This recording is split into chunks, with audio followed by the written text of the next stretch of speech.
Ethel Smythe est née dans l'Angleterre victorienne, dans une famille très aisée, de la haute bourgeoisie. Et sa mère est aristocrate, son père est général dans l'armée.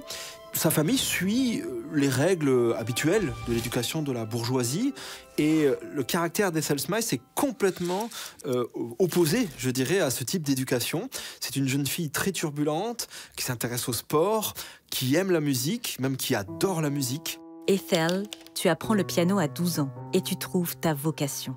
Ethel Smythe découvre Beethoven par le biais d'une de ses gouvernantes qui lui a joué les sonates pour piano. Et donc, elle a tout de suite eu envie de se donner à la musique, malgré l'opposition de son père à faire quelque carrière que ce soit. Tu rends la vie insupportable à tes parents pour obtenir la permission d'étudier la musique à Leipzig. Tu as 19 ans. Elle part seule en Allemagne, ce qui est tout à fait exceptionnel, et elle s'inscrit au conservatoire. Elle a beaucoup de professeurs prestigieux à cette époque-là, mais au bout d'un an, elle est très déçue par l'éducation qu'elle y reçoit et d'elle-même, elle démissionne et elle choisit de suivre des cours particuliers. Et elle va finalement se rapprocher de Herzogenberg et sa femme qui vont un peu l'adopter, ils n'ont pas d'enfants.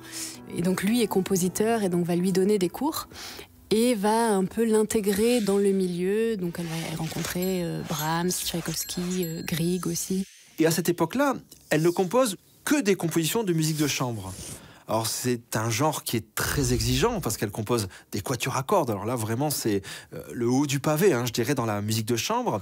Et c'est sur les conseils de Tchaïkovski que Ethel Smythe va se lancer dans l'étude de l'orchestration et donc composer ses pièces pour orchestre. À 32 ans, tu retournes en Angleterre. Ta sérénade est jouée avec succès au Crystal Palace de Londres. Je trouve qu'on retrouve beaucoup de Mendelssohn et surtout Brahms. Son écriture très rythmique, malgré le fait qu'elle a un langage qui est beaucoup plus poussé en termes harmoniques. Et au Royal Albert Hall, en 1893, elle joue une messe qu'elle écrit dans le style de Beethoven. Puis, ton talent dramatique te dirige vers l'opéra. Elle va composer 6 opéras au cours de sa vie, ce qui est aussi tout à fait exceptionnel. À commencer par Fantasio, son premier opéra, et puis le deuxième, Der Wald, La Forêt, qui joue à plusieurs endroits en Europe, mais aussi à New York. C'est le premier opéra d'une compositrice qui est joué au Metropolitan Opera de New York. 1911. Tu rejoins les suffragettes qui luttent pour le droit de vote des femmes. Tu leur écris un hymne, March of the Women, la marche des femmes. Elle laisse la composition de côté pour 2 ans et elle participe aux actions des suffragettes. D'ailleurs, en 1912, elle va casser les vitres du cabinet d'un ministre.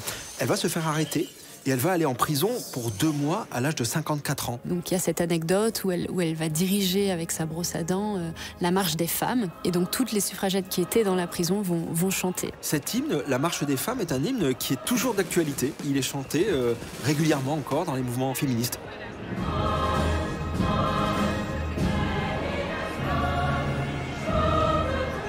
Cet engagement t'éveille aux difficultés des femmes artistes.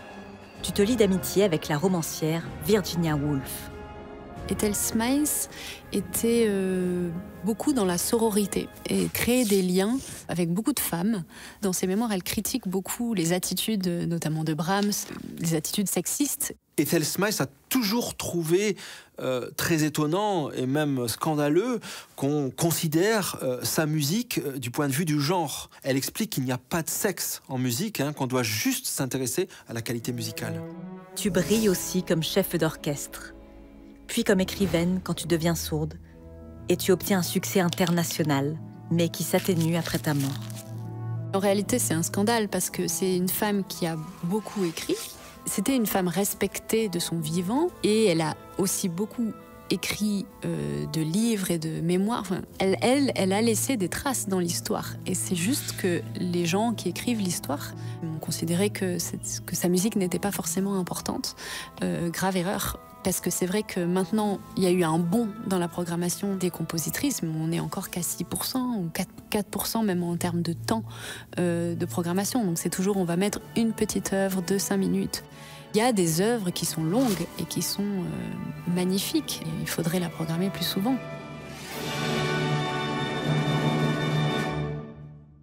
Shout, shout, up with your song. making, march